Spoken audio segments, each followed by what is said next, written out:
Hey guys, Doug B here. Just the other day I got an email that reads like this. Afternoon, Doug. First of all, I would like to say thanks for creating some really interesting Tone Master Pro videos for us over the last 12 months. I picked up the Tone Master Pro just after it was released, and over the last few months this has been my main gigging platform. But I've moved back onto the Headrush as this just offered me more. I've sent over a couple presets to say thanks for the really informative videos that you have shared with us. Best wishes, Andrew, digitalguitars.com. I'll post a link to Andrew's YouTube channel in the description. You should really check it out. He does some very cool things with the Headrush Prime unit. So I imported his presets into my Tone Master Pro, and yeah, they are very cool. Now, I don't really know a lot about ambient music. I got turned on to it around 20 years or so ago. I was the keyboardist in a praise and worship band out in California, and the guitar player there used a lot of pedals that I said, that I thought kind of had like an Edge-like tone to them, like Edge from U2, long delays and reverbs, stuff like that. Well, I quickly found out that a lot of praise and worship guitarists use tones like that. But ambient guitar is not relegated solely to praise and worship. It's also used in games, it's used in movie soundtracks, etc. It prioritizes tone, texture, and atmosphere over a traditional song structure, for example. Here's a more detailed breakdown. Ambient guitar aims to create a sonic environment that can be listened to either passively or actively, rather than demanding the listener's attention with complex song structures.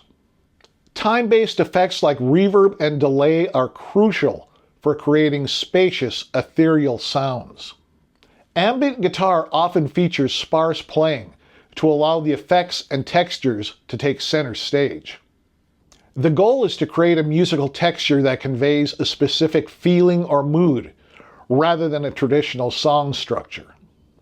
Let's open up the Pro Control app and take a look at the two presets that Andrew sent to me.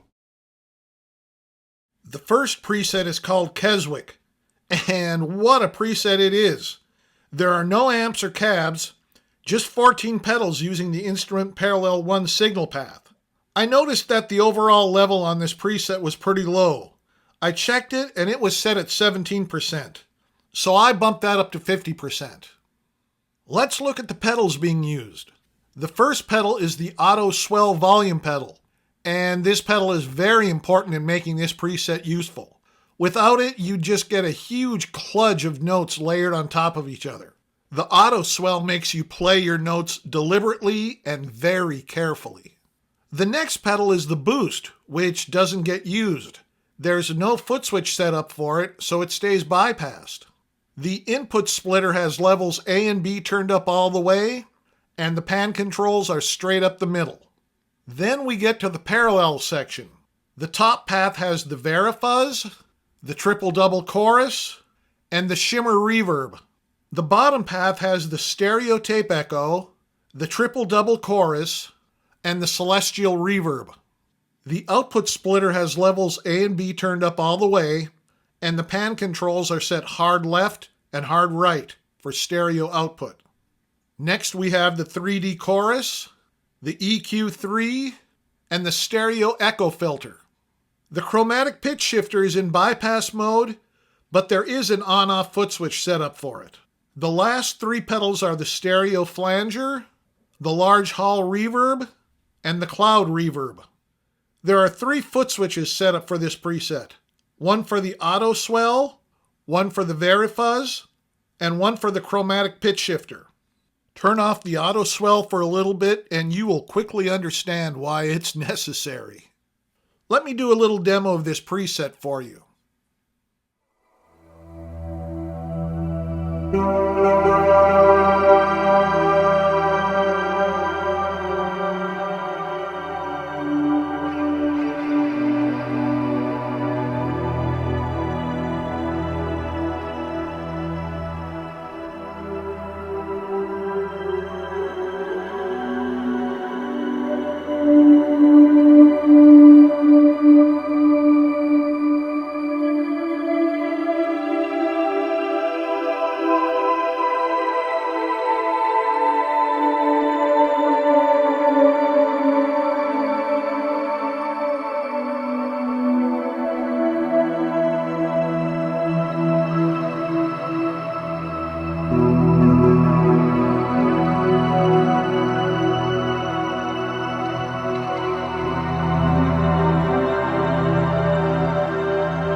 The second preset is called 2024 Big Space Pad. It's also an ambient preset, but it's set up completely different from the Kezwick preset. However, it too uses the parallel 1 signal path. The first pedal is the Rodent, which is an interesting pedal to start with. Then we have the Auto Swell Delay. Again, this is necessary in making this preset work the way that it does. Next we have the British Jubilee Clean Amp. That gets followed by the EQ5 Graphic, which is set to cut only. There is no frequency boosting going on at all. After that we have the Space Delay. Then we get to the Input Splitter. Levels A and B are turned up full, and the pan controls are set straight up the middle. The top path has the mono chorus. The bottom path has the JC chorus set to stereo. However, when we look at the output splitter, we can see that it's set up for mono. Both of the level controls and the pan controls are set straight up the middle. I set the output pan controls for stereo and ran a test, but honestly, I didn't notice any difference. Now we get to the final four: the Celestial Reverb, the Small Hall Reverb, the Large Hall Reverb, and the Deluxe Memory Delay. There are 4 foot switches assigned: Atmosphere, Small Reverb, Large Reverb, and Amp Delay. The Atmosphere foot switch turns on and off the Auto Swell, the Space Delay, the Mono Chorus, the JC Chorus, and the Celestial Reverb. Okay, let me do a little demo of this preset for you.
Both of these presets are now up on the cloud for you to enjoy.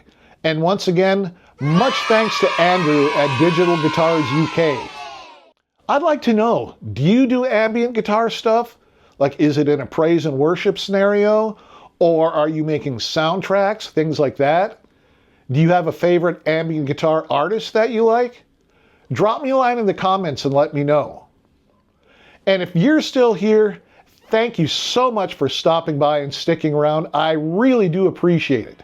If you have any questions, comments, or suggestions, drop me a line right here, and I will get back to you as soon as I possibly can. Now next week, I'll have all new content for the Tone Master Pro. You don't want to miss that. So go ahead and hit that subscribe button and ring that notification bell. All right, guys, have a fantastic week, and I'll be talking with you again next Wednesday.